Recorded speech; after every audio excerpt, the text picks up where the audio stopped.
A special thank you to each of our subscribers who make this channel possible. Here's today's story. In a dramatic turn of events, the conflict between Israel and Hezbollah continues to escalate as both sides engage in heavy exchanges of fire along the Israel-Lebanon border. Despite ongoing diplomatic efforts aimed at finalizing a ceasefire, the situation remains precarious, with schools closing and civilians caught in the crossfire. On Monday, the Israeli military reported conducting strikes on several Hezbollah command centers south of Beirut, while residents in northern Israel rushed to shelters as sirens blared, signaling incoming projectiles from Lebanon. The violence marks a continuation of hostilities that have persisted since last year, with Israeli officials noting that Hezbollah fired at least 250 projectiles into Israeli territory on Sunday alone, resulting in injuries to at least 13 individuals.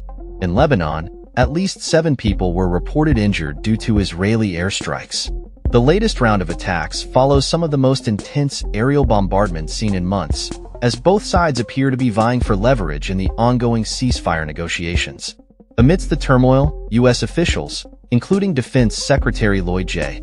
Austin III, have engaged in talks with Israeli counterparts to seek a resolution that would allow displaced residents on both sides of the border to return home.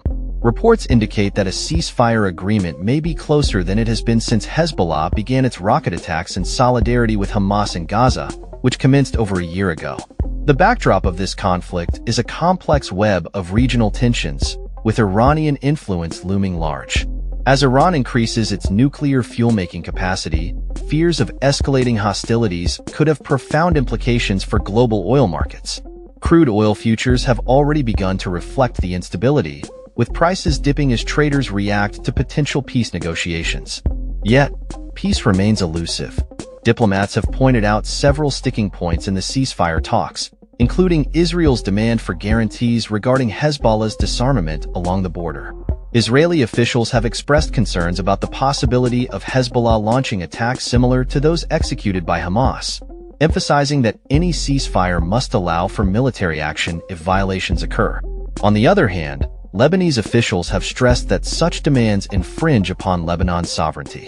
Hezbollah's leadership has made it clear that they will not accept a deal that does not ensure a comprehensive end to Israeli aggression and protection for Lebanon's territorial integrity. The proposal currently under consideration suggests an initial 2-month ceasefire, during which Israeli forces would withdraw from Lebanon and Hezbollah would cease its military presence along the southern border. This would be complemented by an increase in Lebanese army troops to patrol the border, alongside existing UN peacekeeping forces. However, the success of such an agreement remains in question, as past ceasefire resolutions have often failed to be fully implemented.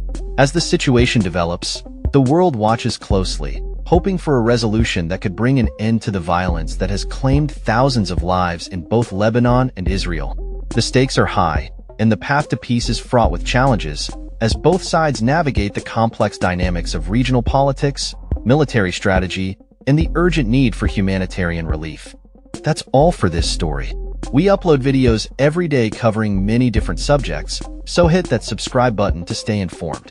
Thanks for watching.